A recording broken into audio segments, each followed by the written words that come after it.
Seguimos esta noche en el Minuto 1. La semana pasada revelábamos aquí, fue el único medio que lo dio a conocer, las declaraciones ante la justicia, ante un tribunal oral del financista Federico Láscar, diciendo: Luis Barrio Nuevo, Jorge Lanata, me armaron un guión, me llenaron la cabeza para que declare y arme todo el tema de la ruta del dinero K. Y antes había sido lo de los hermanos Lanata, la operación contra Aníbal Fernández y las cuentas de Nilda Garrey, de la ahora diputado Máximo Kirchner, todas mentiras que se caen. Graciana Peñafort, que viene metida con este tema desde hace tiempo, bueno, tuvo la oportunidad la semana pasada de plantear esto en un foro de periodistas alentado por el CEO de Perfil, Jorge Fontevecchia, ¿no? Efectivamente, tuvimos un debate con Fontevecchia a raíz de unas declaraciones que le había hecho en el marco de un evento y concluyó conmigo invitada a ese foro, que fue una enorme oportunidad para decirle a los principales editores y periodistas del país la falta de respeto al derecho a la información que hacen, porque, a ver, sé que muchos no van a estar de acuerdo. Yo creo que la libertad de expresión incluye hasta la posibilidad de mentir. Por supuesto, también de ser responsable por esa mentira. Pero no se podría censurar algo tachándolo de no cierto. Ahora, cuando ya ha sido establecido judicialmente que algo no es cierto, hay dos derechos. Por un lado, el derecho del perjudicado por la noticia falsa, que es un derecho individual que podrá ir a la justicia, como fue en el caso de las cuentas de Nilda y Máximo. Y otra cosa es el derecho a la información, que es de todos los ciudadanos. ¿Y cómo se repara ese derecho? Yo vengo reclamando que las noticias falsas o inexactas deben rectificarse por los mismos medios por los cuales se difundió la noticia falsa. Es decir, si la cuenta de Máximo y Nilda fue portada del diario Clarín, tal vez la aclaración que esa cuenta no existe debería ser también portada del diario Clarín. Pero no lo es. No, no lo es. Y poner una rectificación en un rinconcito, a lo mejor deja tranquila a la persona ofendida a título personal, pero el derecho colectivo de la información no queda subsanado. Ahora, ya cuando se transforma esto en operación política, acá hubo tres grandes casos. El caso Nisman, utilizado políticamente en el 2015. Bueno, lo escribe perfectamente Pablo Dugan en un libro que es excelente. Bueno, por eso, sí, ya estuvo Pablo Dugan acá, lo están presentando hoy con Tuni Coleman. El tema que se cae ahora de Láscar, que lo está denunciando, sigue mañana. No, pero aparte, déjame que te haga una cuestión que me parece importante. No solo son las noticias falsas, sino que en todas estas causas vas a ver que hay un periodista y una persona que forma parte de la política. Claro. En el caso de Láscar fue Barrio Nuevo.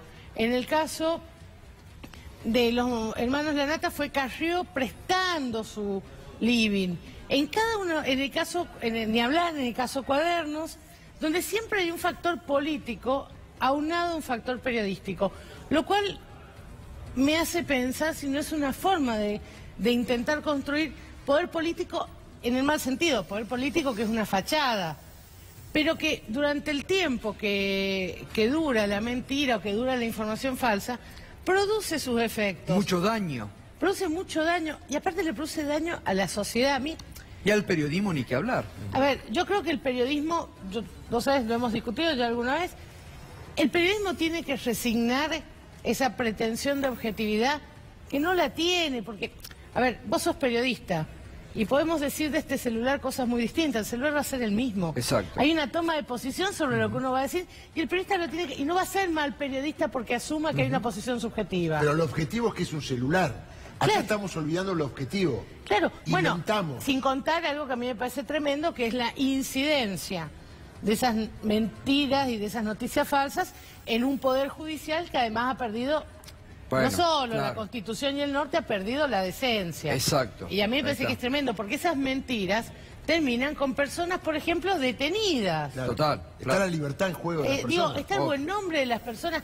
Digo, yo pienso esto, hay personas que están en causas judiciales que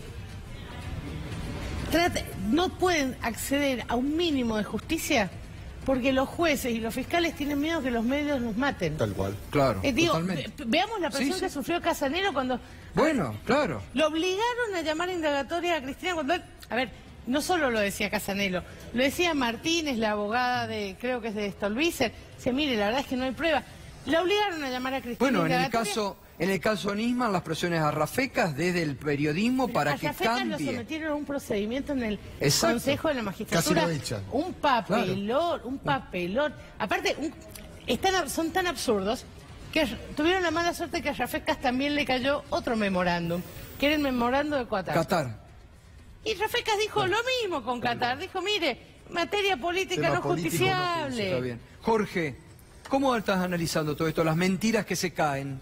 Bueno, primero que las noticias mentirosas no es una novedad de la época. Es decir, para ir 60 años atrás, vamos a uno de los casos que más impacto tuvo en la historia del periodismo, que fue el asesinato de la adolescente Norma Mirta Pengerek, que tuvo en vilo a toda la sociedad. En ese momento la televisión no tenía peso informativamente.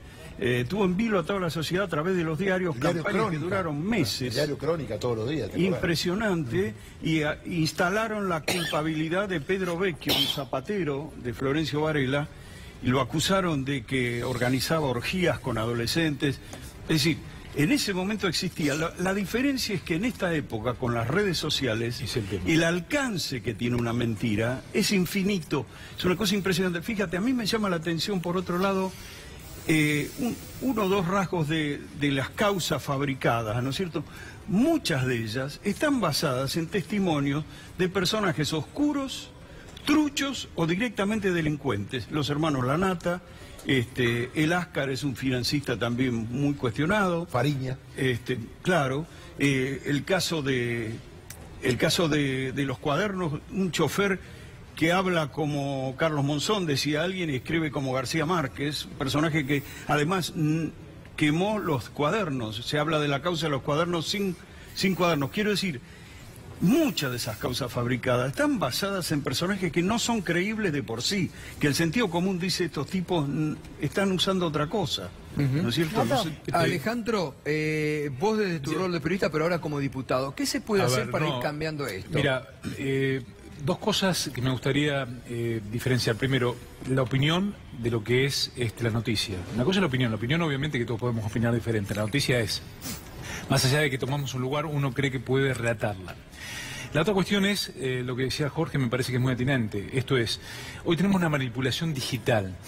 Más allá de que Clarín se rectifique o no se rectifique en una etapa, el problema no es Clarín, porque Clarín hoy vende menos que lo que vendía antes. Lo que nosotros necesitamos es que efectivamente saber cómo funciona la información de la mayoría de la población hoy en día y cómo es esa manipulación. Mira, en la década del 20-30, si mal no recuerdo, se decide romper el monopolio de las telefónicas en Estados Unidos, porque hay una ley antimonopolio del año 1919. Ahora, nadie está planteando romper el monopolio de las redes sociales, o sea, de Facebook ni de Google. ¿Por qué? Porque es un negocio que sirve a determinados factores de poder, porque manejan un nivel de información tal que te permiten entrar de manera solapada y que vos no te des cuenta que te están manipulando. Y la segunda cuestión, también importante, es que vinieron precisamente estas empresas al Congreso de la Nación a pedir la exención de cualquier tipo de responsabilidad por lo que se publica en sus redes, y pidiendo que para bajar una información falsa se necesita ir a un amparo judicial. Una locura. Eso no ocurre ni en Estados Unidos ni en Europa. Lo que nosotros tenemos que discutir es cómo se utilizan estas redes, estas redes sociales y cómo afectan a la credibilidad de la política. Bueno, toma, gracias. A mí te quería decir esto, Sí. que me parece importante. No solo hay personajes oscuros, sino que circulan en la construcción de noticias falsas sectores de la inteligencia que están groseramente expuestos en todas las causas. Digo, en Cuadernos Centeno había trabajado con Pacífico. En cada una de estas causas circulan alrededor servicios de inteligencia. Y a mí me parece que... Bueno, ese es un factor importante, los servicios de inteligencia. Que es el factor importante, porque más inciden en el Poder Judicial. Pero amén de esto, yo comparto con Alejandro, no, el problema no es Clarín, el problema es cualquier medio que publique información inexacta. El problema es la propiedad Lo que pasa es que las noticias A ver, las noticias más relevantes en materia de fake news han sido coincidentemente originadas en el Grupo Clarín. Pero si La Nación hiciera lo mismo, si Página 2 hiciera lo mismo, lo que pasa es que me parece que hay distintas éticas de empresa, ¿no? Además hay un dato, perdón, que recién me quedé sin voz con la glotis, pero lo que te decía era, también está absolutamente claro que hoy no tenés elementos como para corroborar rápidamente que una información es falsa o no. Y cuando lo corroborás, no tenés la misma posibilidad de hacerlo. Fíjate vos que hay estudios, incluso en Estados Unidos, que marcan que aquellos que, por ejemplo, son republicanos, si hay una fake news en favor de los republicanos y en contra de los demócratas, son capaces de creer hasta un 70% esto. Y se llegó al absurdo de que decían que, por ejemplo, Hillary Clinton regenteaba un bar en donde efectivamente había prostitución infantil. Y llegaron el 70% de los republicanos, cuando hacían encuestas, creían que efectivamente eso era cierto. Entonces, las fake news funcionan porque en realidad hemos perdido la capacidad crítica como ciudadanos, la capacidad crítica como televidentes o oyentes. Otro factor. El gobierno de Mauricio Macri desde el comienzo instaló un estado de la opinión pública que promueve buscar culpables, perseguirlos y en algunos casos darles cárcel. Por ejemplo, pasamos, los periodistas de los medios públicos éramos el malo de la película. Después los empleados públicos que eran asociados a los ñoquis.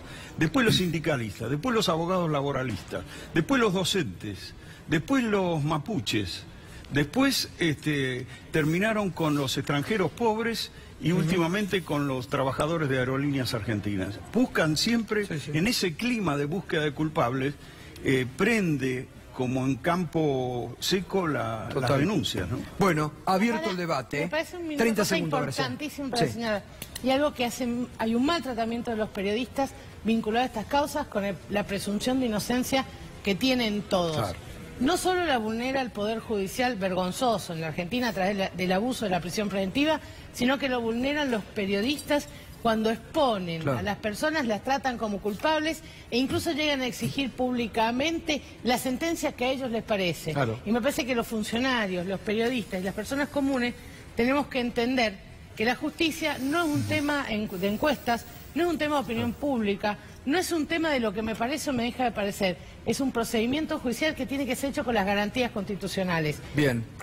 Gracias, Graciana. Abierto el debate, lo vamos a seguir. Gracias, Alejandro. Un gusto. Jorge, un gusto como siempre. Gracias. Hasta mañana, compañeros. Enseguidita nos vamos a la pausa, llega Alejandro Berkovich. Lo habrá escuchado, ¿no? Porque se filtró por ahí un poquito la voz de Berkovich recién. Estaba en preproducción. Se sentía, ¿no, Graciana? Sí, se sentía. Bueno, está preproduciendo, está trabajando. Enseguidita, el verdadero, promete Alejandro Berkovich, el verdadero borracho del tablón es funcionario. ¿Quién es el funcionario del gobierno que usó el auto oficial, el estacionamiento oficial para ir a la superfinal y encima manejaba tomándose una birra? ¿Quién es? Enseguidita Alejandro Berkovich lo va a revelar. Datazo. Cuando el presidente ayer estaba tan indignado. Bueno, enseguida lo revela. Sí, exactamente. Bueno, pausa y ya volvemos.